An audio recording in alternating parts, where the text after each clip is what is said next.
Welcome to Raaonline. Today's topic is abdominal female sterilization. So, elective tubal sterilization may be performed via laparoscopy, hysteroscopy, laparotomy or colpotomy. Colpos means vagina. So, when you make a cut in the vagina, it is called colpotomy. Colpos means vagina, tomy means to cut. Now, this chapter will focus on the open abdominal and vaginal approaches, and in either case, the usual preoperative preparation of abdomen and vagina should be employed. In the US, it is rare for a patient to need mini-laparotomy for an interval tubal sterilization procedure, and we usually do it by laparoscopy. And most postpartum sterilizations we do not do by laparoscopy because it is still not approved by the Indian government. And other places also in the US also, like postpartum sterilizations are still approached with the open method with a periumbilical laparotomy incision. And for a complete discussion, we will go to another chapter about laparoscopy. For interval tubal sterilization via mini-laparotomy, either a vertical or a transverse incision is satisfactory. Both incisions provide adequate access to the fallopian tubes. In many instances, a fan and steel type of transverse incision made approximately 2 to 3 cm above the pubic symphysis and approximately 2 to 3 cm in length is satisfactory. So, a suprapubic transverse incision will suffice. The fascia is divided transversely. The rectus muscle are retracted laterally, and the transversalis fascia and the underlying parietal peritoneum is incised in a vertical fashion. So, the abdomen is opened in layers.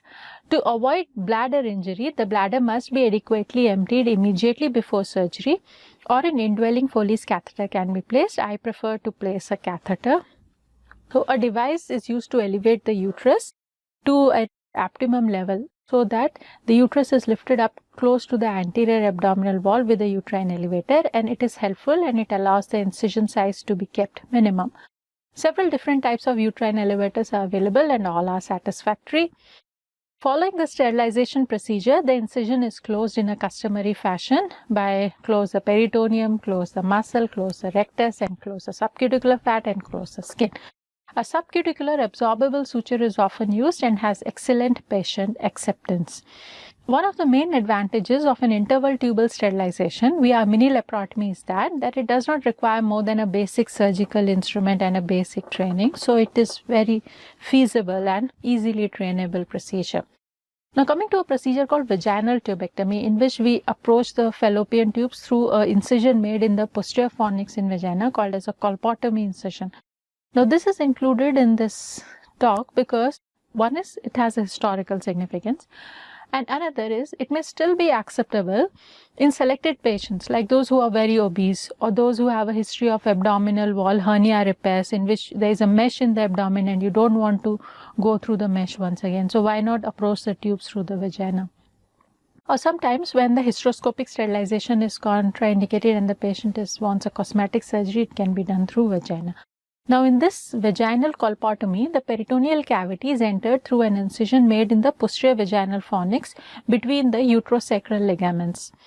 The incision may be either transverse or vertical. I prefer transverse because in vertical incision, I feel it might extend to the rectum posteriorly and bladder anteriorly. So, I give a transverse incision in the pouch of Douglas, and then we enter into the cul-de-sac through the vagina. The oviducts or the fallopian tubes are drawn into the surgical field, and then the selective sterilization procedure is performed.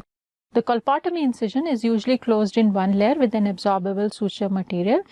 And since infection is a concern because vagina is a clean compartment and not a sterile compartment, the use of prophylactic antibiotics should always be considered to minimize the risk of infections in a vaginal colpotomy tubal sterilization.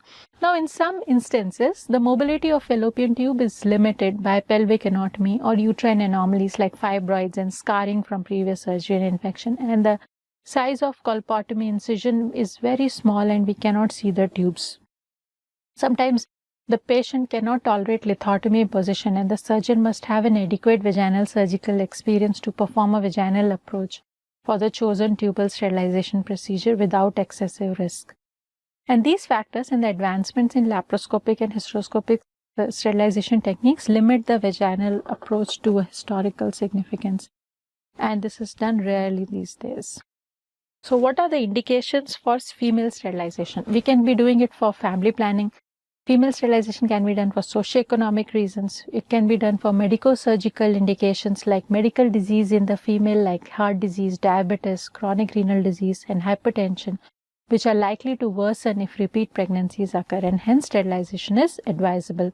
Now, during the third repeat cesarean section or a repair of prolapse operation also, we like to sterilize the ladies because of the risk of the prolapse recurring if there is a future childbirth, or because of the uterus getting ruptured if there is a fourth childbirth. So we sterilize the lady concurrent with these surgeries. Now, surgical sterilization is a relatively simple, safe, extremely effective method for preventing future pregnancies. Now, this sterilization procedure may be performed as an outpatient basis or an inpatient basis. In our setup, we do it as an inpatient basis. It can be done in the postpartum period or in the post-abortal period or in an interval period when she is not pregnant or not post-pregnant. The surgical approach can be via laparotomy incision or a laparoscopy incision to access the full tubes. Now, transvaginal approaches to tubal sterilization are a viable option, but they are mostly of a historical significance. Now, hysteroscopic methods to occlude the tubal lumen from within have become very popular since 2002 with the Essure device from Conceptus San Carlos CA, and it is still available in the US. The timing and the choice of a specific procedure, the surgical approach, the type of anesthesia, this will all depend on the facilities available and the background and experience of surgeon, as well as the patient's history and preference and other risk factors associated. When do we do female sterilization? We do it in the puerperium 24 to 48 hours after delivery, when it is called as the postpartum or the puerperal sterilization. Interval sterilization, which is done 3 months following delivery or abortion.